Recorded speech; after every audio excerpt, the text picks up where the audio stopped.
Salut tout le monde, bienvenue en 2024 et bienvenue sur Le Petit Plateau, deuxième saison de votre podcast préféré. Et moi, je voulais commencer par la Bahreïn, mais avant ça, je voulais vous demander, est-ce qu'on va vraiment parler du mercato de la Bahreïn ou pas? On peut laisser du temps pour l'équipe d'après, je pense, hein, on peut, ouais. Moi justement, j'ai sorti un autre nom, c'est Milan Fretin, Mmh. qui vient de chez Sport Baloise, enfin Sport Vlaanderen Baloise. C'est un gars qui est rapide, qui sait se faire mal aussi. Ce serait intéressant. Il est très jeune encore, je pense qu'il n'a que 21 ans, hein, quelque chose comme ça. Très intéressant à son niveau, hein. Le meilleur transfert, quel suspense, dites-moi, quel est le meilleur transfert à vos yeux de la Bora? Ah, c'est évident, hein. Oui, Daniel Felipe Ouais. Martinez, non, pardon, Dizier. C'est vrai que sur, Roglič n'a pas beaucoup de défauts pour un à part, le fait il sait pas tenir sur son vélo, mais Pour répondre à Alexandre Romain, moi, je sais pas, je comprends pas ce qui se passe, en fait. Je ne saisis pas, l'équipe Ineos, tu parles du plus gros budget qui était, la numéro 1 qui se fait dépasser, mais c'est la chute inexorable. Maintenant, si je regarde, c'est derrière Bora pour moi, c'est derrière Lidl à la limite, Lidl Trek, je sais pas ce qui se passe chez Ineos. c'est un recrutement hyper cohérent parce que c'est comme tu dis, Ouais, c'est très cohérent et en fait, c'est une mini équipe à elle toute ouais. seule. Il y a tout. Il y a un sprinter, il y a un grimpeur, il y a grand tour, il y a classique, c'est voilà, c'est quasi une mini Il y équipe. a équipier en or, il y a tout. Ouais, il Oui, y a tu as raison. Leclerc, ouais. Le top transfert, c'est censé être Fabio Jakobsen, en tout cas sur papier. Ouais. Maintenant, il faut voir, voilà, c'est aussi la curiosité en fait, hein, parce qu'il faut voir est-ce qu'il va rejoindre la liste interminable des coureurs enfin des sprinteurs qui ayant quitté Quick-Step deviennent largement moins bons. Peut-être que suite à son nom, quand je vois un résultat de Frank Van Den Broek, il me marque plus que quand c'est le résultat de quelqu'un d'autre, hein. C'est pas impossible, mais je suis curieux de voir et je pense que si DSM était le chercher, c'est quand même qu'ils y croient et voilà, ce sera ma curiosité moi pour la saison à venir. Et donc toi, Romain, ce ne sera pas ton meilleur transfert du coup si je Non, c'est le meilleur transfert de l'auto clairement, mais pas de Jaiko. J'ai du mal à comprendre qu'une Ouais. équipe de seconde zone, vous allez me dire Movistar est devenue une équipe de seconde zone, hein. mon avis va être dans la question, hein, que je pose, mais est-ce que en dehors des noms, vous sur les profils, vous trouvez ça cohérent en fait? Moi, j'ai l'impression qu'on a cherché ce qu'on pouvait, mais je sais pas trop où est la cohérence et vers quoi on va. C'est-à-dire qu'il y a des bons coureurs, mais j'ai du mal à me projeter avec, Cavagna qui signe là-bas, par Ouais. exemple. Je comprends pas très bien, Simola est bon, mais je comprends pas très bien non plus. Je sais pas si c'était le meilleur choix pour Milesi. Evan Wheeler là-dedans. C'est exactement la question que j'allais poser. En fait, année après année, je les trouve malins dans leur recrutement. Une autre armada, une deuxième armada, Visma qui, eux aussi, une équipe qui avait un petit peu de mal ces derniers temps, qui a connu des années compliquées et qui du coup a dû aller recruter, par-ci par-là pour se relancer. C'est même pas incroyable, c'est Oui, indécent. dès qu'on a appris sa signature, moi, c'est le premier Cador qui part de chez Jumbo. J'ai une hâte folle de voir comment il peut se comporter, en fait. Pour moi, le transfert de Roglič sera réussi à titre personnel pour lui s'il gagne le Tour de France, mais pour Bora, sera réussi s'il fait podium. Mais c'est vrai que quand on regarde un petit peu, tu parlais de Pedersen, de Tao, de Badjioli dans une moindre mesure, peut-être de Skelmos aussi. Hem, Skelmos, Jonathan ah, Milan, enfin, ils voilà, ont. dans tous les compartiments, chaque fois le coureur qui est peut-être le plus proche de venir s'insérer dans le cercle fermé des tout meilleurs, c'est toujours un gars de chez eux, en fait. Je vous cite les courses, vous me citez un nom simplement, qui vous voyez, raisonnablement en tous les cas, remporter les, plus grandes courses, au programme cette année. On commence avec les 5 monuments et que le premier c'est Milan-San Remo, Alexis, un nom. Pogačar, Mathieu Damien? Van Der Poel. Pogačar pour moi aussi. Deuxième monument de la saison, ce sera le Ronde, le Tour des Flandres, Alexis. Van der Poel. Mathieu Van Der Poel. Mats Pedersen. Troisième monument, Paris-Roubaix. Wout van Aert, démonstration extraordinaire de puissance. Dylan Van Barle qui profite du jeu d'équipe. Mmh. Wout van Aert également pour moi. Wout van Aert et alors quatrième monument, Liège-Bastogne-Liège, la doyenne, Alexis? Remco Evenepoel. Je m'autorise de tricher un tout petit peu parce qu'on ne sait pas s'il sera là. S'il est là, Tadej Pogacar. Moi je reste sur Remco aussi pour le triplé et enfin dernier, monument de la saison, le Tour de Lombardie. Tout aussi intouchable que Remco à Liège, ce sera Pogačar en Lombardie. Pogačar.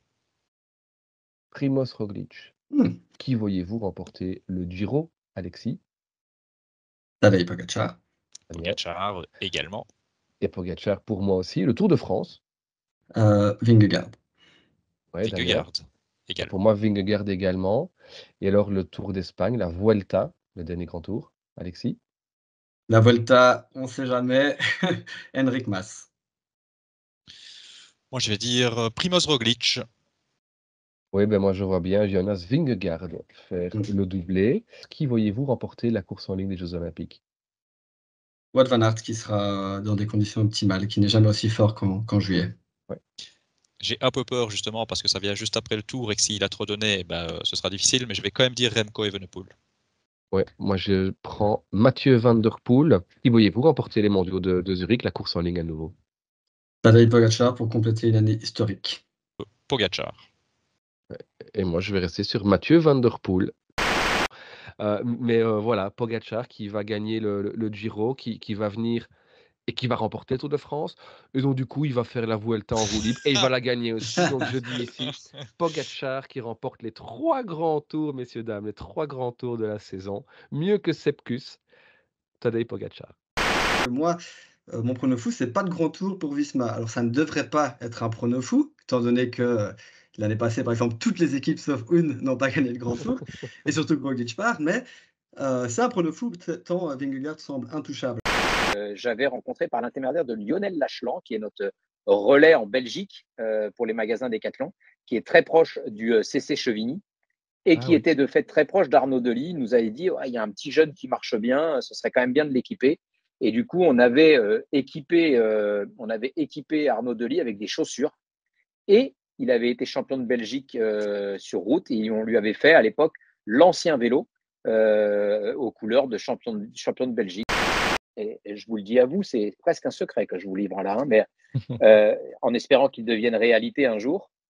Le rêve, quand on a lancé la marque Van Rysel, on avait fait une sorte de brainstorming à plusieurs et on était ressorti de là avec un rêve et on avait créé la une de l'équipe et ce sont les vélos Van Rysel. C'était un coureur avec un vélo Van Rysel qui gagnait Paris-Roubaix et on avait titré Van Rysel sur ses terres. Donc la chaussure qui est sortie cette année en 2023-24, là, celle qui vient d'arriver, c'est une chaussure qui a été développée avec Nance Peters depuis plus de 10 ans. Et on a aussi l'impression, en tout cas via les suiveurs avec qui on peut discuter sur les réseaux, que les Français sont un petit peu à la recherche du successeur de Pinot. Si je peux me permettre une petite modification, Ouais. Le cyclisme français est avant tout à la recherche du successeur de Hinault. Oui, c'est vrai. Je ne suis pas le plus grand fan de Thibaut, mais c'est un coureur qui sait faire passer l'émotion. Voilà, Thibaut, c'est un homme d'exploit. Et alors, c'est vrai que cette sortie en apothéose chez lui, fin de Tour de France, avec le virage Thibaut, il a amené un petit peu, il a amené sur le vélo le bon côté du foot. Thomas Bardet n'a jamais été aussi bon pour moi sur le Tour de France que quand il a décidé de pas vraiment toujours jouer sur le général. Ce qui va faire un grand coureur, c'est je gagne quand on m'attend. Van Der Poel gagne, tout le monde sait où il va attaquer. Tadej Pogačar, il va attaquer, on sait qu'il va attaquer, on sait où il va attaquer et il gagne quand même. Donc maintenant, pour Lenny, il va falloir confirmer ce début de saison qui est très très compliqué et qui est très très bon, je veux dire. Honnêtement, le choix me paraît surprenant. Si vous avez un Romain Grégoire à continuer de faire évoluer, vous allez peut-être vous appuyer sur un Romain Grégoire. Cyril, en Belgique, tout le monde sait que tu es le meilleur consultant. Tu viens de le prouver, puisque ma question suivante était, tiens, est-ce que ça va changer quelque chose pour Romain Grégoire dès cette année? Pour moi, Romain Grégoire a probablement, comme on dit, plus de flèches à son arc, plus de cordes à son arc. Il y a 2 ans, j'avais dit de Benoît Cosnefroy. Oui. Je pense qu'on a là un Julien Alaphilippe, mais qui pour l'instant s'ignore. Bastien Tronchon comme Pierre Gautrat, pour moi, l'avantage, c'est que ce sont des coureurs qui ne sont pas dans la lumière. Et c'est bien que Romain le précise tout à l'heure, on en parle un peu moins. Et donc, c'est des coureurs qui progressent petit à petit. On te réinvitera donc pour discuter de ça dans quelques années. Avec plaisir. Je ne demande que ça. Je ne demande que ça. Enfin, il a tellement donné pour le cyclisme français, pour le cyclisme en général, qu'aujourd'hui, je trouve que des fois, certains sont un petit peu durs avec lui. Il y a encore 2 jours, j'entendais des propos de Jérôme Pinault, mais c'est juste presque à vomir, même si c'est vrai que Julien marche moins bien, mais je trouve qu'on ne peut pas tenir des propos comme ça. Bon, bref, c'est comme ça. Malheureusement, je pense qu'il y en a qui ont besoin aussi de jouer un petit peu ce qu'on appelle l'ARA les grandes gueules pour pouvoir continuer d'exister. Je pense qu'on a mis David Gaudu trop haut, trop vite. Nous aussi. Je pense qu'on Ouais, aurait dû on dire à a un David, peu cet écoute, avis aussi. Ouais, bon, mais très bien, parce que je pense qu'on aurait dû dire à David, écoute, continue de faire un grand tour, 2 grands tours, j'en sais rien, lesquels. Tu te fais plaisir, tu joues pas le classement général, tu vas dans des coups, t'es devant, tu fais 5, tu fais 5, tu fais 15, tu fais 15. Le jour où ça va pas, bah, tu prends un peu de relâche et puis tu iras regagner d'autres courses après. Donc, plus il y a de l'argent, plus le sport va être médiatisé, plus il y a de médiatisation, plus il y aura de l'argent. La seule petite alerte à tout ça, il faut que ce soit bien cadré. Il ne faut pas qu'il y ait de dérive dans tout ça. Maintenant, si les coureurs sont mieux payés et que le métier est bien fait et que tout est respecté, bah, moi, ça me va bien. C'est un sujet qui nous tient particulièrement à cœur, c'est la santé mentale des coureurs. On a quand même pas mal d'exemples de coureurs qui ont fait des burn-out, d'autres qui se sentent mieux dans certaines structures que d'autres. Pour réussir, il faut savoir se faire plaisir. Je bosse avec quelques jeunes, j'aurais dit, avant tout, fais-toi plaisir. Donc, le métier de coureur cycliste s'est professionnalisé sur tous les plans, donc il est indirectement beaucoup plus exigeant qu'il ne l'a été à une époque, et forcément, on peut avoir plus de lassitude. Il y a des grands coureurs qui vont dans des grandes équipes et avec un leader encore supérieur à eux. Peut-être qu'ils auraient intérêt à aller dans une autre équipe pour se dire, allez, moi, je vais viser autrement. J'en sais rien. C'est compliqué. C'est des crève-cœurs comme ça dans ma vie, Cyril. J'en ai 2 qui reviennent tout le temps. Il y en a un, c'est un mauvais exemple. C'est Kwiatkowski, parce qu'au final, quand je regarde son palmarès, il a quand même pas trop mal gagné. Mais je pense qu'il aurait gagné encore peut-être plus en restant leader ailleurs. Et alors, le premier, c'est encore plus ancien, c'est Roberto Heras, que je voyais comme le concurrent de Lance Armstrong qui signe chez US Postal. Ça m'a mon premier crève-cœur dans le cyclisme. En plus, il était si beau dans son maillot qu'elle met. Tu ne peux pas partir pour le maillot US Postal. On a appris que cette histoire d'amour, elle pourrait un peu s'effilocher dans la mesure où les Flanders classiques, comme on les appelle, c'est-à-dire si je pense des plus grosses courses flandriennes, vont changer de chaîne en Belgique. Comment est-ce qu'on explique ça? Alors, on l'explique difficilement. La RTBF a toujours été là, dans les hauts comme dans les bas. L'intérêt grandissant du cyclisme avec les cyclistes belges arrivant, il y a d'autres TV qui viennent montrer leur intérêt. Je ne souhaite qu'une chose, c'est qu'ils aient un intérêt durable et qu'ils soient aussi là quand le cyclisme se portera peut-être un peu moins bien. Moi, je te propose un truc en exclu, Cyril. On se retrouve avec toi, le petit plateau, avec toi, on regarde les images et on commente ça ensemble à partir de 2025. On paye pas bien, mais on a des bonnes bières, on est sympa, on prendra de la redoutable si tu veux. Je vois, tu sais que j'ai l'œil et je vois la petite bouteille qui est sur ta. Ah, tu vois même, ben oui. J'ai bien vu, je la connais. Hein. J'ai essayé de t'amadouer, tout était prévu. Hein. Raison de plus pour que Van Aert gagne le round en 2024. Voilà. Parce que moi, toutes mes émotions sportives, que ce soit en foot ou en vélo, ont été avec Rodrigo. Beaucoup d'entre elles ont été avec Cyril Saugrand aussi. J'espère que la victoire de Van Aert sur le round sera avec Rodrigo et Cyril Saugrand. En tout cas, Alexis, bravo, chapeau, parce que dans un épisode consacré au cyclisme français, tu parviens à ramener Wout van Aert. Il a mis le temps. C'est mon pari, il faut que j'en parle à chaque épisode. Ça, c'est obligé. Il connaît tout sur le cyclisme italien. Il peut vous réciter le nom de tous les cyclistes professionnels italiens par ordre alphabétique inversé. Il peut de tête vous donner tous les résultats des cyclistes qui ont un beau-frère dont un ami est italien. Je parle bien sûr du grand Enzo, alias Analyst Phoenix. C'est bien ça, Enzo, j'ai bon. C'est comme ça qu'il faut faire, je pense. Il y a encore une vingtaine, 15-20 ans, l'Italie était pas loin du sommet dans le cyclisme mondial. Aujourd'hui, il n'y a même plus une seule équipe World Tour italienne. Alors, ça date de quelques années et mine de rien, ça se ressent. Les entreprises italiennes n'investissent plus d'argent dans le vélo. Ça intéresse beaucoup moins. En fait, ça rapporte beaucoup moins d'argent. Et ce que disait aussi Bettini, c'est qu'à l'époque, quand toutes les structures étaient à peu près à un niveau homogène en termes d'argent, les entreprises italiennes, comme certainement dans beaucoup d'autres pays, pouvaient se permettre de mettre de l'argent avec des résultats qui allaient suivre. Aujourd'hui, si tu n'arrives pas avec 25 millions d'euros sur la table, tu fais pas grand-chose. Ça, c'est Cassani qui en parlait. C'est que les jeunes Italiens qui courent dans les conties italiennes ne font que des courses en circuit autour de leur village. Ils grossissent le trait. Est-ce qu'il n'y a pas eu un désintérêt plus global de la société italienne en règle générale à cette période-là? Est-ce que ça peut être aussi lié au drame Pantani, au fait qu'il y a une petite réticence à l'idée de commencer le cyclisme, que les parents ont peut-être moins incité aussi les enfants à faire ce sport dangereux? Sur la dangerosité, c'est possible, mais sur l'affaire Pantani, pour moi, ça a joué énormément. Je pense qu'aujourd'hui, les gens ont une vision biaisée de comment Pantani a été traité, même en Italie, et j'ai envie de dire surtout en Italie, après 99. Le sentiment de trahison qu'il y a eu en Italie à ce moment-là, Pantani, c'était persona non grata. À part un Danois, 2 Belges et 2 Slovènes, est-ce que quelqu'un peut remporter un grand tour actuellement? C'est très compliqué. Voilà. Lenny Martinez. Pardon, ça m'a échappé. Si je dois citer un Italien le plus à même, dans un futur proche, de remporter un grand tour, Tiberi. Ah oui, Ah. ok, Ouais, intéressant. pour moi, c'est Tiberi. Et je pense que cette année, c'est l'année où il explose. Tout Si seul, si souvent. c'est l'épisode qui ne marche le moins, ben, on t'invitera On plus. s- Qu'est-ce on que saura tu veux, pourquoi. Ça me fait plaisir que personne n'ait dit Bétial. Écoute, tu peux pas savoir à quel point. Mais moi Bettiol, je l'attends que sur les championnats du monde. Tu sais quand même D'accord. qu'à 100%, physiquement, c'est le 5e meilleur coureur. Ils sont plusieurs à être 5e meilleur coureur physiquement au monde. Oui. Non, il y a que lui.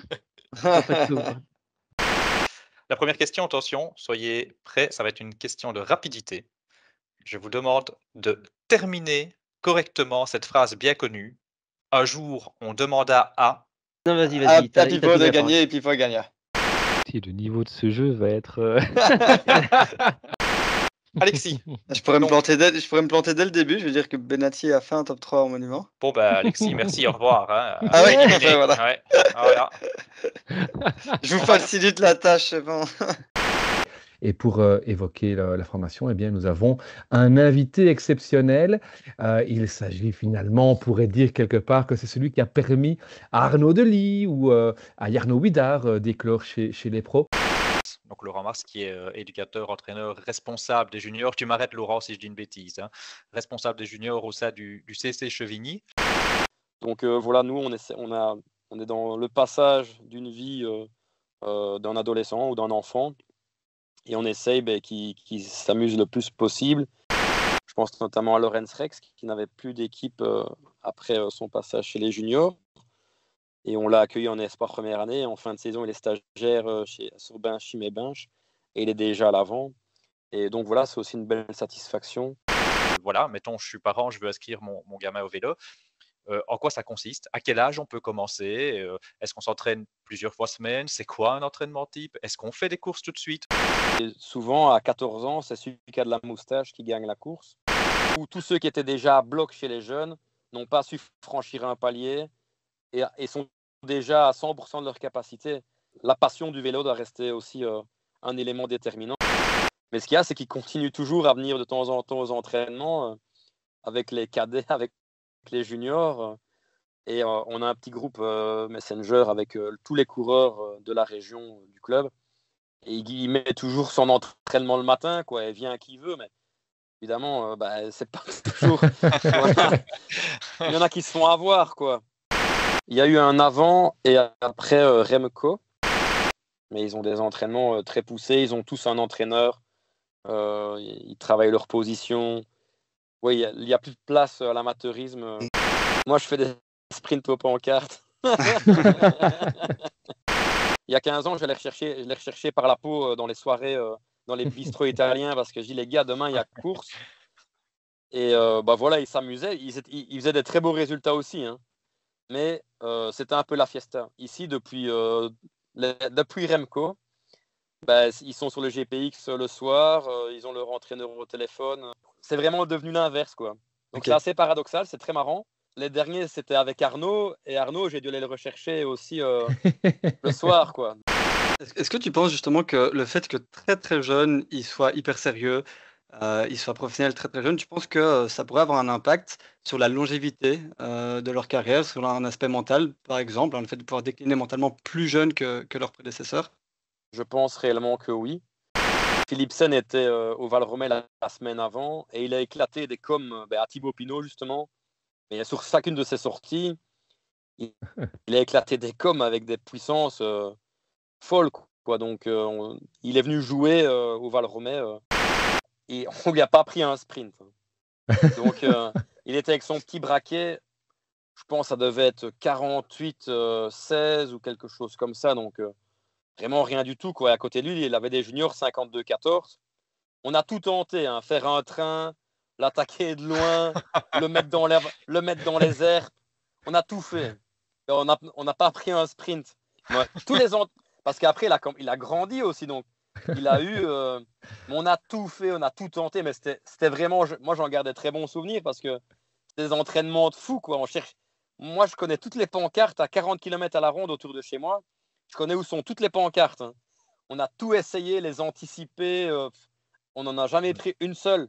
Et il te regarde en rigolant. Toi, tu as eu l'occasion de le voir mouliner, nous. Donc, parce que nous, on le voit surtout grand plateau dans le mur, sur Ah le ouais. Newsblad. Mais Ah, ça. Il a un petit plateau. Il a un Oui, petit oui. plateau aussi. Ah, à mon avis, en deuxième main, son petit plateau, c'est une bonne affaire. Tim Wellens, c'est un talent à 12 ans parce qu'il mesurait 1m10 et il battait tout le monde. Wellens, vous regardez des photos de lui chez les jeunes, c'était vraiment une petite sauterelle, quoi. Et chaque équipe pour le tour a constitué son équipe de développement. C'est super, mais ça tue aussi un peu à petit feu la catégorie espoir. Dans ma tête, il a gagné 3 fois. Mais oui, donc, on dit, il a gagné. Et le pauvre Zingri, si tu lui enlèves une victoire alors qu'il est encore Ouais. deuxième cette année-ci. Mais il le sait. Il est bon joueur. Et on s'est dit, mais qu'est-ce qui fait rêver les jeunes? C'est de voir passer une course devant chez eux. Et nous, après un Luxembourg, on a Liège-Bastogne-Liège, mais ils passent 2 heures dans notre province et c'est tout. Et pour les faire rêver, construisons une course qui peut susciter l'envie aux jeunes de faire du vélo. J'ai bien aimé le sprint de Merlier qui inventera donc bientôt le coup du kilomètre sprint.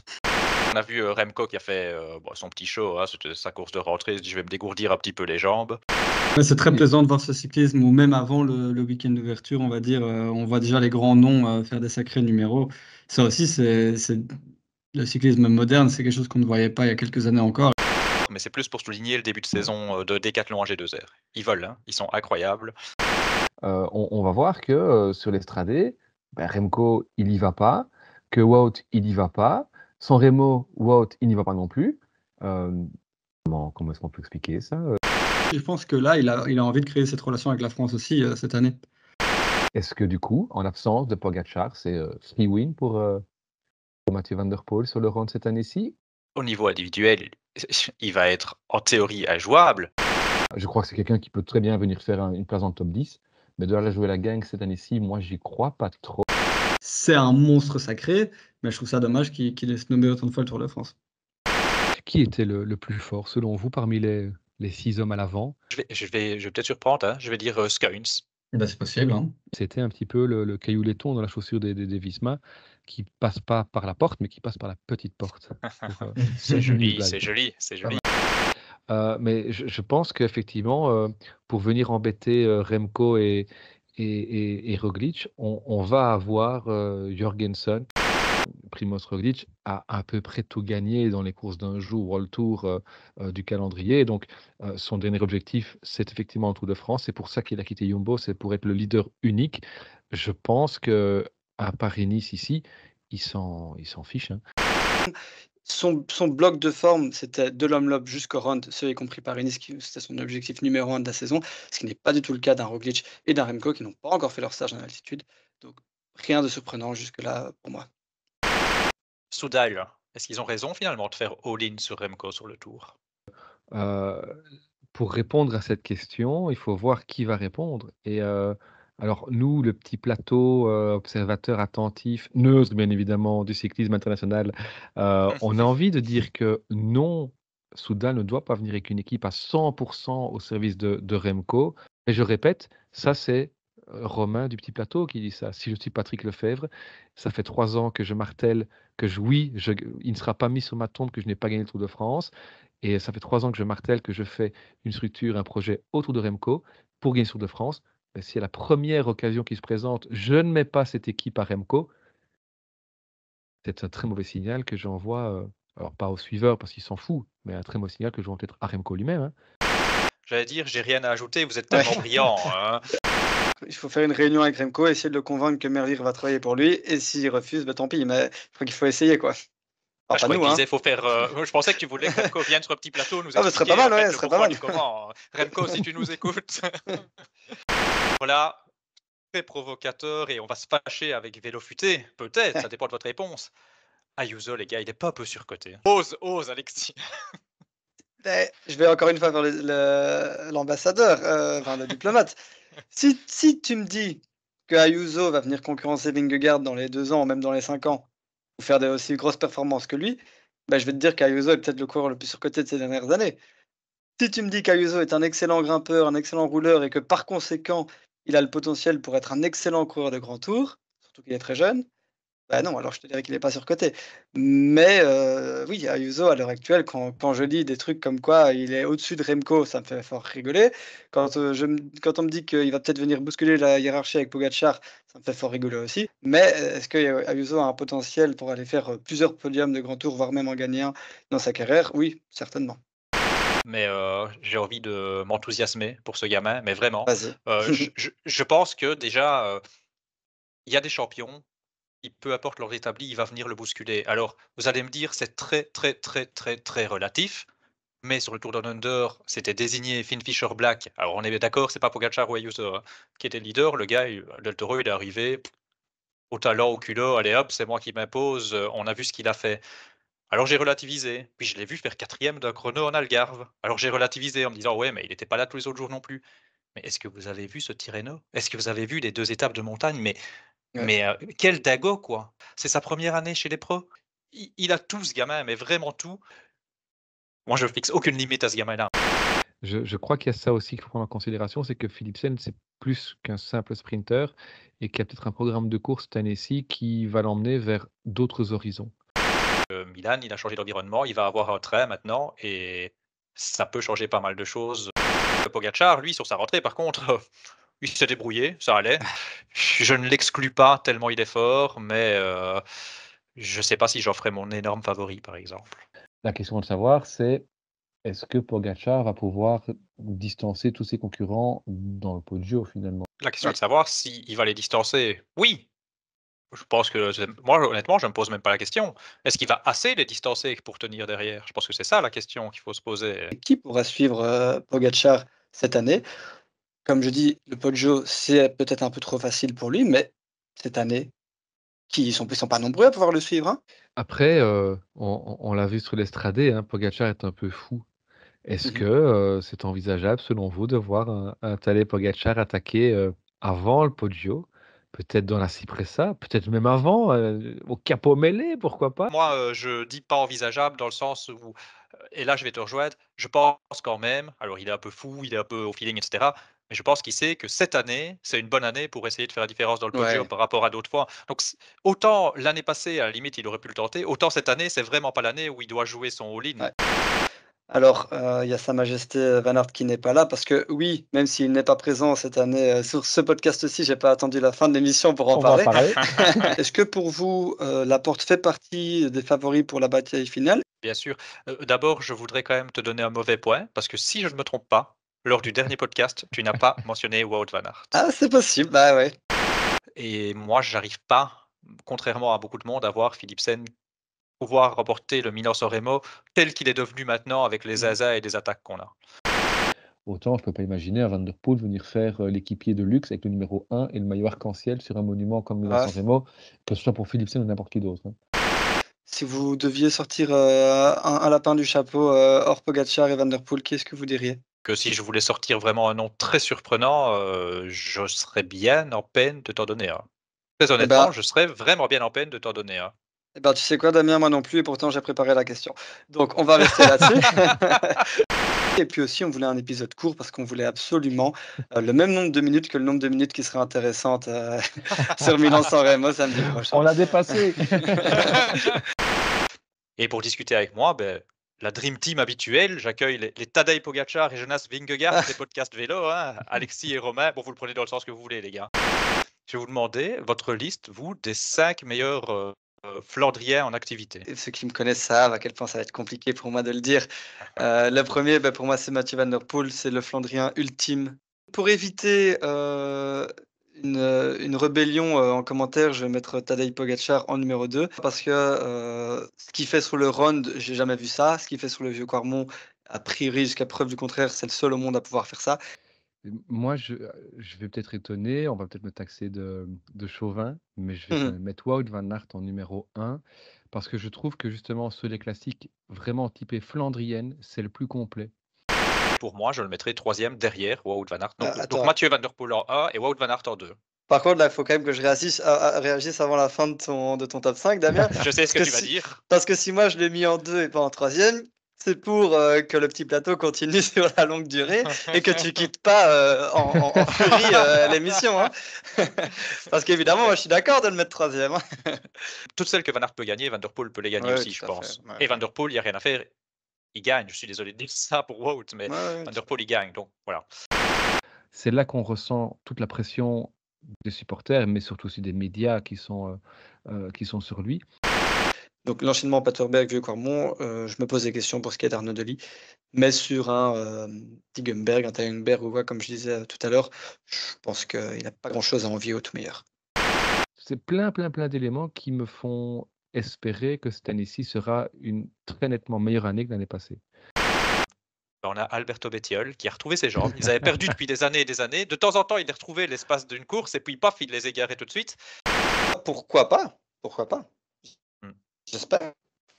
Non, je sais pas si j'espère. Pourquoi je serais neutre, mais ce serait bon. Pour que Enzo revienne dans le podcast une prochaine Voilà, fois. C'est pour ça que tu dis ça. Hein. Exact. Bon, Romain, tu y crois, Bettiol, bien entendu, on y croit tous. Bien évidemment.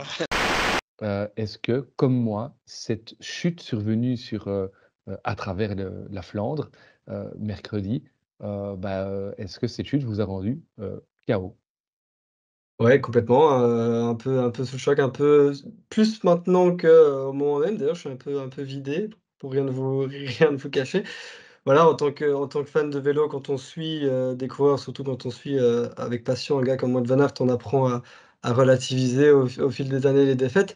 Mais là, on n'est pas dans la défaite, on est dans la chute, on est dans vraiment la catastrophe pour lui. Hein. Tout son hiver est passé dans la préparation de ces 2 objectifs-là. Moi, je pense que le forfait de Stuyven est peut-être même pire que celui de Van Aert pour le run qui nous attend.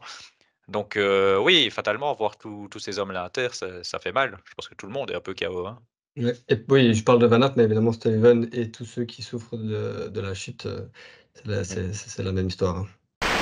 Bah oui, si tu gagnes pas, c'est une défaite. C'est dur de dire ça en cyclisme quand tu vois le nombre qui sont au départ, mais s'ils gagnent pas, c'est une défaite. D'autant plus sur un run, qui est quand même des courses où quand tu es le plus fort, tu gagnes. Enfin, tu vois. On parle de Mathieu Van Der Poel sur le run, quand même, sans Pogacar et sans Van Aert. Il y a les mondiaux, bien sûr, Latib, qu'on salue, y croit. Et, ça m'inquiète. Ouais, même si c'est un spécialiste, hein, il fait ça très bien. Moi, j'ai l'impression que c'est peut-être un peu trop montagneux. Non mais je rigole là pour la team, parce que il sait très bien que je rigole. Mais... Je sais. Donc peut-être qu'on devrait lui dire d'aller s'amuser quelque part aussi, éventuellement sur la Volta. Mais il va falloir qu'il reprenne un peu de confiance. Est-ce que justement ce parcours-ci, c'est pas l'occasion rêvée pour Remco de rivaliser jusqu'au bout avec un Vingegaard comme il a pu le faire par le passé avec des Roglic par exemple sur la Catalogne? Ah si, oui, tout à fait.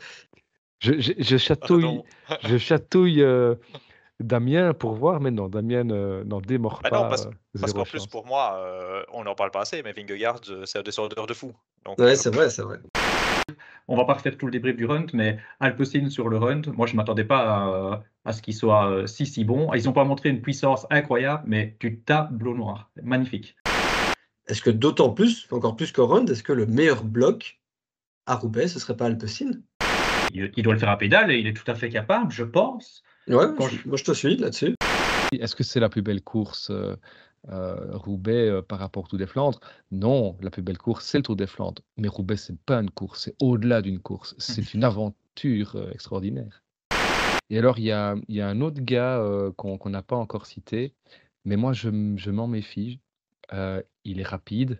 Je sais qui tu as cité. C'est quelqu'un qu'on a vu très à son aise depuis le début de la saison, qui était même encore bien présent sur le round jusqu'à une 50aine de kilomètres de l'arrivée, et puis qui finalement, c'était trop dur de grimper comme ça. Et je veux parler, Damien, de... Tim Merlier. Exactement. Moi, ces mecs-là, ça faisait aussi partie de la légende de voir ce qu'ils faisaient comme ça dans ces conditions-là. J'ai pas envie qu'on aille vers un truc trop aseptisé. J'ai facile à dire ça, je suis pas sur le vélo, c'est pas moi qui me casse la gueule. C'est pour ça que c'est un avis de vieux con réac, mais c'est un avis que je ne peux pas m'empêcher d'avoir.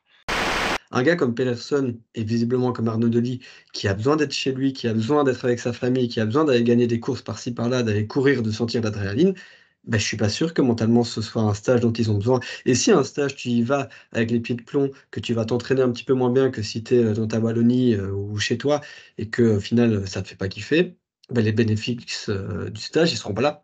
Donc c'est peut-être contre-productif. Et c'est là qu'un Arnaud Delis, peut-être qu'il n'a pas besoin d'aller en stage pour performer. On a assisté, par exemple, aux 3 monuments les plus rapides de l'histoire. À l'heure actuelle, l'effort mis dans le matériel et l'effort mis dans la sécurité des coureurs n'est pas du tout proportionné. Il faut une solution. Soit on limite le matériel, ou alors on commence à trouver des solutions sur la sécurité, que ce soit sur le parcours, ou alors sur ce que portent les coureurs. Donc peut-être que le 4e monument de l'année qui est, je le rappelle, la flèche Branson sera gagnée par un Alpecin. Peut-être la flèche la plus spectaculaire de ces 20-30 dernières années. J'ai jamais vu une flèche wallonne où tu as un mec qui part à 60 km où tu te dis dans ta tête, il peut peut-être le faire. Il peut le faire, ouais. Sur une flèche wallonne, quoi, c'est un truc de dingue. C'est pas exactement ça, mais le scénario que j'ai eu après cet Amstel, c'est je suis venu pour regarder une étape de grand tour où les favoris vont se faire la bagarre, les favoris du classement général. Et au final, oui, ça a été une belle bagarre entre échappés. Mais je suis pas venu pour ça. 3 mots. Pas un monument. Le jeu est vicieux parce que c'est là qu'on se rend compte vraiment que si tu es DS sur cette doyenne, est-ce que tu mets en place une stratégie de course pour gagner ou pour faire 2? Si on est DS et qu'on veut courir, comme dit Romain, qu'on veut courir pour la première place, que faire? C'est une tactique, la tactique à adopter, c'est une tactique jeu vidéo qui ne marche pas dans la vraie vie. Regardez les gars, ce que votre petit champion local a fait pendant 2 ans, moi je le fais et je le fais encore de plus loin. Je vais être joueur, je vais prendre Egan Bernal. Ah! J'en étais sûr, te connaissant, Romain, C'est j'en vrai. étais sûr que tu allais me dire voilà. Bernal. Donc je vais aller chercher l'inépuisable, l'inusable Bauke Mollema. Mollema. Oh là là, Romain, comment tu te dirais? Imagine Mollema passer au sommet de la redoute avec 1 minute d'avance sur les Pogacar et compagnie. Est-ce que Pogacar peut les rechercher 1 minute sur une côte comme la Rochefaucon? On est sur 2 kilomètres de côte. Sur le plat d'après, oui. Oui, je crois aussi.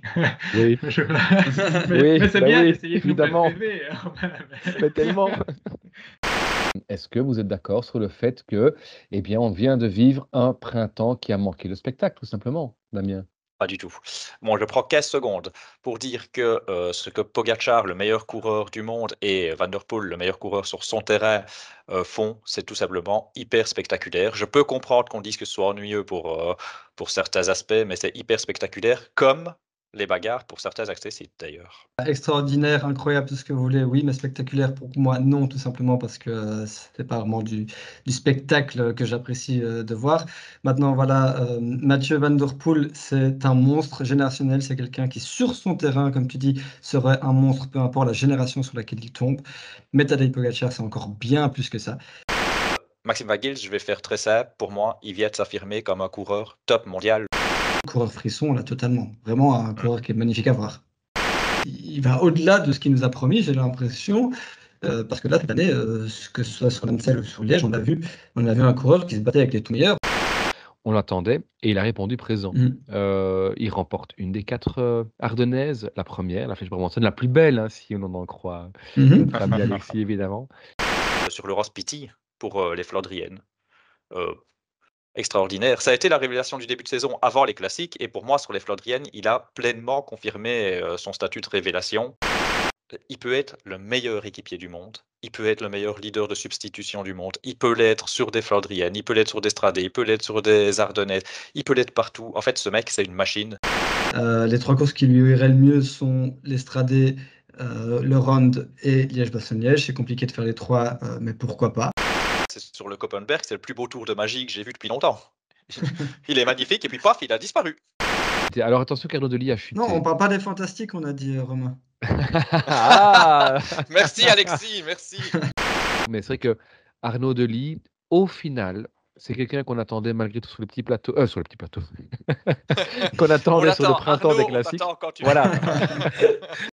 On a quand même pris du plaisir dans cette campagne À fond. féminine et je pense qu'il faut vraiment le dire, même si on parle jamais cyclisme féminin, là on doit faire une exception parce que la campagne a été magnifique, pas que grâce à la Trek, mais en partie grâce à la Trek.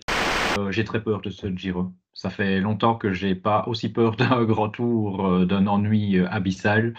Mais ce Stelvio qui reste, c'est un mythe hein, dans le Giro. C'est une faute des organisateurs de l'avoir placé là. Est-ce qu'il pourrait être en rose du début à la fin? Je pense. Je pense que oui, parce qu'on sait que c'est un joueur. Le deuxième jour, c'est Europa. Est-ce que le Giro est plié le soir de la deuxième étape? Plié, non. Quand même pas. Moi, j'ai pris une décision très importante l'année dernière. C'est celle de ne plus jamais sous-estimer Geraint Thomas, qui sera mon favori pour la deuxième place. Peu importe l'âge, même à 58 ans, ce sera toujours mon favori pour la deuxième place. Alexis l'a cité. Moi, je pense il va falloir faire attention à Daniel Felipe Martinez. Pour moi, c'est le coureur qui doit faire numéro 2 derrière Pogacar.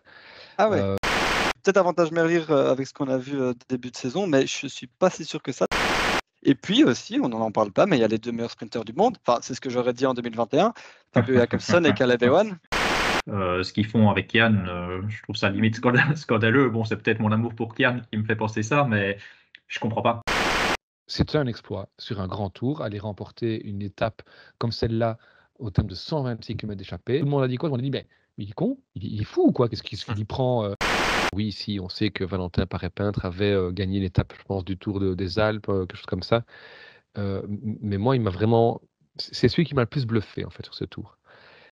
J'espère que ça va lui parvenir. Tadej, si tu nous écoutes, signe chez Destiny, au hasard, équipe prise au hasard. Signe chez Destiny, laisse l'Armada UAE se battre contre toi, et là, on aura du suspense. Ou pas? Je sais pas si Philipsen est moins rapide que l'année passée. Je pense simplement que Merlier est au top, là où peut-être Philipsen l'était l'année passée. J'ai 2 questions sur Mathieu Philipsen. Vous voyez, le Pas mal. binôme est parfait. Pas mal. Lapsus révélateur. Il est là clairement pour préparer les Jeux Olympiques et les prochaines échéances. Donc voilà, on a déjà dit sur ce petit plateau, c'est dommage. Vous savez que je le regrette, c'est un peu le dernier cheval de bataille que je peux encore mener contre Alexandre Van Der Poel, c'est qu'il n'a pas, selon moi, un Tour de France dans son histoire, dans son héritage, il n'a pas un Tour de France digne de son nom. Et quand je vois l'effectif plutôt d'Astana, très honnêtement, je comprends, parce que honnêtement, il n'y a pas grand-chose d'autre. Et surtout, quand j'imagine le jackpot médiatique et financier que ça peut être, hein, avec ce fameux record et avec Netflix et avec d'autres, je me dis, oui, ils ont raison. C'est une équipe très complète et très polyvalente. Et justement, on a un Tour de France qui peut couronner, qui peut voir briller tout type de coureurs. Et justement, c'est ce que Bahreïn a fait. Ils ont amené tout type de coureurs, si ce n'est des coureurs de contre-la-montre. J'aime beaucoup Guillaume Martin, j'aime beaucoup Axel Zagle, j'aime beaucoup Geschke, j'aime beaucoup Izagirre, j'aime beaucoup Errata. Alors voilà, je les aime beaucoup. Ça ne veut pas dire qu'ils vont faire des grandes choses. J'aimerais voir Richard Carapace se défaire du classement général et jouer les étapes. Et pour une fois, on va être en désaccord parce que... Alors c'est un peu bizarre ce que je veux dire, mais c'est trop facile pour Carapace de faire ça. Et il ira quand même chercher, grâce à ces étapes, il ira chercher une 10e, 9e place. Est-ce que ce sera nettement moins bien que d'aller chercher une 7e ou voire une 6e place s'il joue le favori? C'est ça que je trouve un peu dommage. Par contre, c'est clairement un gars qui peut, je dis, aller gagner 2 étapes, 3 étapes, aller chercher le maillot à poids. Romain a dit, on a l'immense favori du maillot vert, Jasper Philipsen chez Alpecin. Est-ce que Mats Pedersen n'est pas un favori du maillot vert?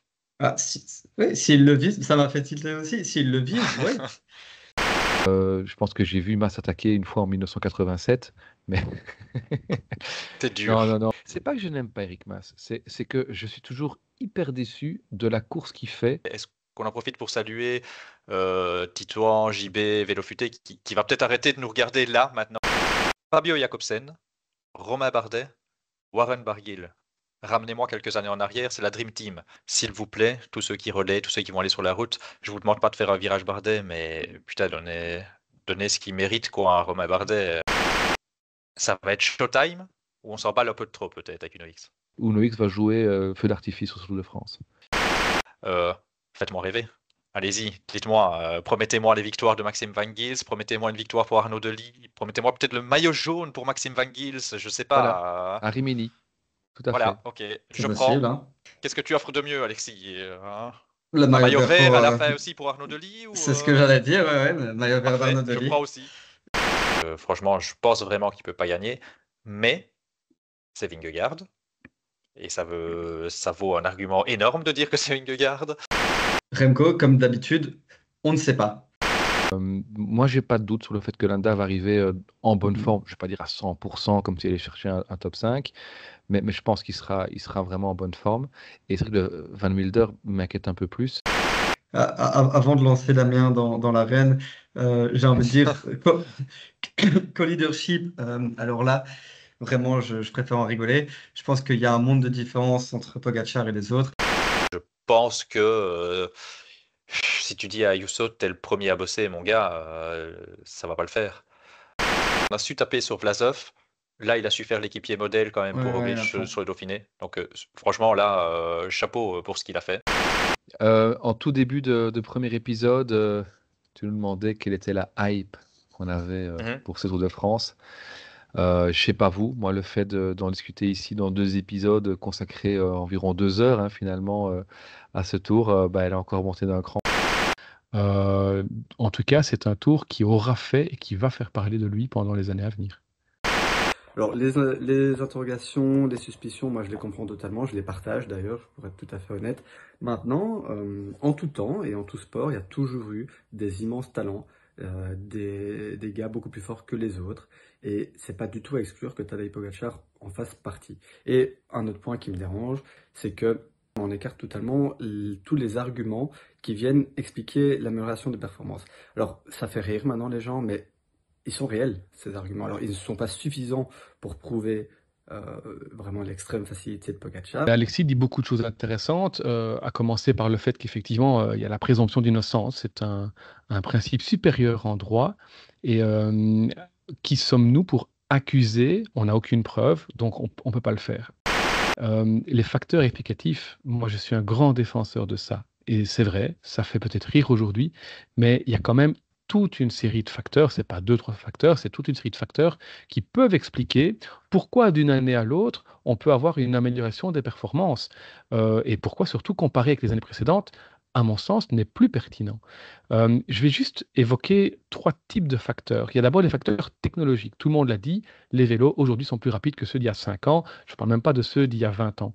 Mais je vais mettre dans la technologie également tout ce qui est nutrition, tout ce qui est récupération. Les équipes aujourd'hui sont à la pointe effectivement de ce type. Il y a 2 technologies qui permettent d'améliorer les performances. Il y a comme 2e type de facteurs les facteurs environnementaux. On sait que ASO, alors pas forcément dans les dernières ascensions, mais ASO de plus en plus fait reconstruire les routes, fait rebitumer les routes où vont passer les coureurs. Et donc, il y a une fondamentale différence entre les revêtements aujourd'hui qui sont lisses, qui sont nickel, et les routes comme nous, on a dans les Ardennes qui sont dégueulasses, et ce qu'on retrouvait partout dans la montagne avant. Et enfin, il y a un 3e type de facteurs, ce sont ce que moi j'appellerais les facteurs organisationnels. Je veux parler notamment des profils des étapes, de la dynamique aussi des étapes, de ce qui se passe pendant les étapes. Au moment où Tadej Pogacar arrive au pied du Plat d'Adès, donc à Saint-Lary-Soulan, Il a parcouru 142 km et a dû gravir 2 cols dans le peloton. D'accord? 142 km. Au moment où Lance Armstrong, qui battait le précédent record, arrive au pied de Saint-Lary, enfin au pied de Pla d'Adet, il a parcouru 184 km et a gravi 5 cols. Et je terminerai en disant que on a beaucoup axé sur Pogačar et ce fameux record. Au Pla d'Adet, ils sont 13 installés ici à avoir battu le record. 2023, c'était Vingegaard le méchant dopé, Pogačar c'était le gentil, tout le monde aimait bien Pogačar parce qu'il essayait de battre le méchant Vingegaard dopé. Cette année, c'est Pogačar. Au printemps, c'était Mathieu Van Der Poel dopé après ses numéros. Je veux dire, c'est un petit peu pénible que ça tombe toujours sur le premier. Moi, ça m'a pourri, mais quand je te dis ça m'a pourri le tour. Vous avez raison, Alexis et toi.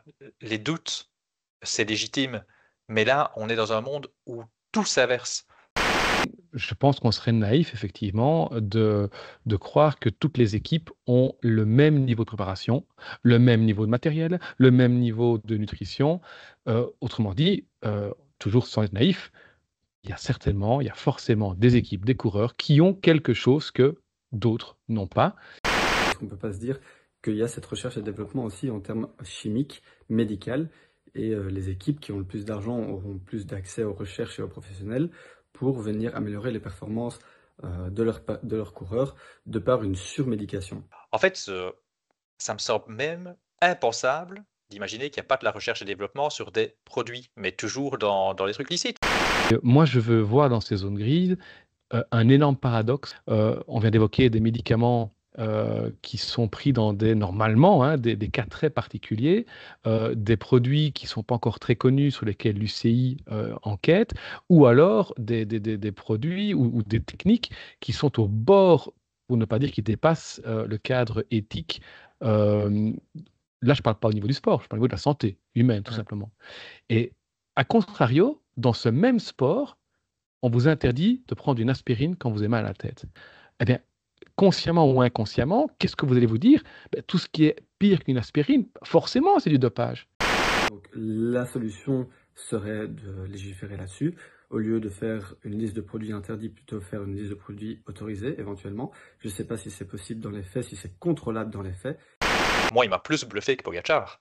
Franchement, Vingegaard, on se rappelle d'où il vient, c'est énorme. Alors oui, il y a un monde entre lui et Pogačar, mais la préparation qu'il a eue, j'ai envie de dire bravo champion.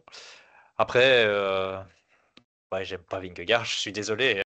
Remco, moi je suis extrêmement fier de lui. Il a surpris son monde, je pense qu'il a prouvé au monde entier que c'était un coureur de grand tour et que c'était un des meilleurs coureurs de grand tour derrière les deux intouchables. Et alors, là où il a peut-être gagné, alors ce n'est que moi, mais j'espère que c'est d'autres personnes aussi, je me suis surpris, parce que j'aurais pas imaginé ça, à crier devant ma télé « Allez Remco, vas-y Remco !» Alors que je suis fan de Pogačar. Hein. J'aurais bien aimé aussi, en fait, vous demander de côté IF, c'est incroyable, ils nous ont fait un tour où ils nous en ont mis plein les yeux, ils nous en ont mis partout, mais ils ont fait aussi des Movistar à tir larigot. Abrahamsen, Lascano, Carapaz, voilà, je trouve, les 3 coureurs en dehors du classement général qui ont plus qu'animé, je trouve, ce Tour de France. J'ai même lu une Espolite, il passait pas un pont d'autoroute. Putain, je sais pas où il habite le gars, mais les ponts d'autoroute sont sacrément costauds chez lui. Hein. Lui, il tombe sur la course des 10 dernières années où le groupe derrière s'entend à merveille et jamais ne laisse partir. Quoi. Il fallait que ça tombe juste quand c'est Stuyven qui allait chercher son étape du Tour. Mon plus gros flop, sans aucune discussion possible sur ce Tour de France, je le donne aux commissaires qui ont donné l'amende à Julien Bernard pour avoir un peu fait la fête avec ses supporters et sa famille sur le chrono.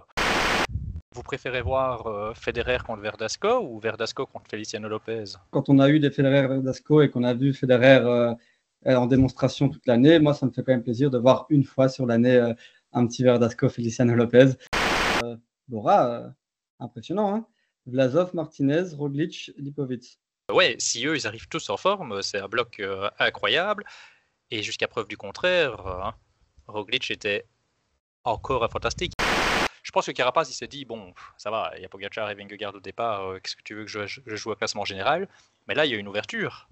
Il y a tellement de personnes qui est large au-dessus qu'il peut aller rechercher un nouveau grand tour. Si Almeida peut pas gagner une course, je sais pas si Landa peut en gagner une, mais il sera bien classé, oui, je pense. Peut-être sera intéressant de voir un Ben O'Connor, par exemple, qu'on avait vu très en forme sur le Giro. On a beaucoup évoqué Kenneth Brooks sur les longs cols qui lui conviennent bien. J'ai l'impression que Lennart Van Evenvelt est encore un peu plus pur grimpeur que lui. Et c'est donc un parcours compliqué qui convient à merveille à un coureur qui peut rouler à haute intensité pendant très longtemps, qui peut enchaîner les attaques, qui peut enchaîner 5 heures sans aucun moment de répit. Donc forcément, c'est un parcours qui nous offre une vision assez claire de qui est ou qui sont les grands favoris de cette année. Donc je vais mettre les pieds dans le plat directement. Messieurs, selon vous, est-ce que ces mondiaux peuvent encore une fois échapper à Tadej Pogačar? Et si oui, comment? En dehors d'un Nitpool, tu veux dire? Exactement. Ou d'un pool autre, un autre pool. Ou d'un pool, oui, ou d'un autre pool. Après, on peut se méfier, je sais pas, d'un enlèvement par les extraterrestres, ou je sais pas. Je sais pas pourquoi, en fait. Je sais difficilement l'expliquer, mais je crois pas du tout à Roglic, dans aucun rôle. J'ai l'impression que Roglic, il se guérin Tomasi. Je vais quand même le dire parce que je suis obligé de le mentionner à chaque épisode, c'est contractuel. Je pense justement que ça aurait été enfin l'année où tout le monde n'aurait pas roulé contre Wout van Aert. Est-ce qu'il y aurait un Italien qui pourrait venir contrebalancer l'immense échec de Jonathan Milan au championnat d'Europe? Oh, c'est vache. Je pense qu'O'Connor peut être intéressant. Henrik Mas d'il y a 2 ans. C'est 2 ans, c'est ça? Ouais. Oui. Mais... Non, mais Romain, tu rigoles. En plus, Henrik Mas, il fait une belle Volta, hein. Mais j'ai pas retrouvé le puncher. Oui, je suis un peu trop carré, peut-être, je sais pas, mais voilà. Non, je suis désolé pour Mas, mais voilà, c'est ce qu'on avait dit lors de l'épisode Vuelta. Il y a toujours quelqu'un plus fort que Mas, de toute façon, donc la question ne se pose pas. Et je vais commencer par, ça me ferait marrer que l'un de vous l'ait aussi. Je vais commencer par Jonathan Narvaez. J'en étais sûr. C'est mon premier nom. C'est mon premier le nom. premier que j'allais évoquer. Si. Tout pareil. Le maillot jaune, c'est l'histoire. C'est l'histoire qui s'écrit. On parle jamais de cyclisme féminin, ou presque jamais, nous ici. Je trouve que ce cyclisme est super sympa. Il est en pleine progression, en plein essor, et il est très chouette à regarder. Et alors là, je suis très content de ce qu'on dit, parce que je suis totalement en désaccord avec toi. Et c'est cool, c'est super rare. Il fait 3e du round après avoir été... avant d'être relégué pour un sprint où Cavendish n'aurait pas été relégué. Il fait 10e de l'Amstel. En fait, le gars, en plus d'être un super équipier, dès que la course est dure, qu'elle est très physique, il est super fort. Les mondiaux, donnez-lui une médaille. Il est 3e ennemi déjà avec la mini-polémique Van der Poel et le trottoir, là, mais sortez-le, Van der Poel. C'est vraiment un coureur qui, moi, pour lequel j'ai envie de m'enflammer, en fait. Maxime, si tu nous écoutes, c'est pas le cas, mais si tu nous écoutes, reste chez Lotto, fais pas le con. Si c'est pour partir chez Astana, fais pas le con, mon gars. En fait, Matteo Jorgensen, il gagne Paris-Nice, et 15 jours après, il gagne une classique pavée. Qui peut dire ça dans le peloton? Qui peut dire ça dans le peloton? Moi, dans quelques années, je me souviendrai de lui comme le seul gars qui était encore debout sur le Koppenberg derrière Mathieu Van Der Poel, quoi. En fait, De Gendt, c'est un coureur qui, on n'a jamais su le catégoriser. C'est-à-dire que c'est un mec qui est capable d'étirer un peloton pendant 100 km, de contrôler une échappée à lui seul pendant 100 km. Mais c'est un mec qui va gagner en haut du Stelvio, sur le Giro. C'est un mec qui va gagner dans le Ventoux, sur le Tour de France. Et c'est un mec qui a terminé meilleur grimpeur de la Vuelta. Face à un tour qui est d'un classicisme qui, moi, me dérange un peu. Les étapes de montagne, par exemple, comme dit Romain, elles se ressemblent toutes. C'est toutes des arrivées au sommet et des cols extrêmement longs. C'est l'étape numéro 10, celle qui va relier Eneza au Mont d'Or, au Puy de Sancy. Et c'est pour moi la plus belle étape, tracée en tous les cas de ce Tour de France. C'est un mini Liège-Bastogne-Liège où on ne ferait que Bastogne-Liège, en fait. Qu'est-ce qui ne serait pas un tour pour Pogačar? Tous les tours, tous les tracés seraient pour Pogačar. Donc imaginons qu'on fait ce podcast il y a 1 an. On aurait pu dire, non, en fait, c'est un tour qui est totalement fait pour Vingegaard. C'est le tour parfait pour Remco. Ah oui. C'est le tour parfait pour Remco, dans l'hypothèse où Remco vise la victoire sur le Giro ou la Vuelta. Est-ce que le Tour de France peut se passer de Julien Alaphilippe et de la Tudor, pour vous?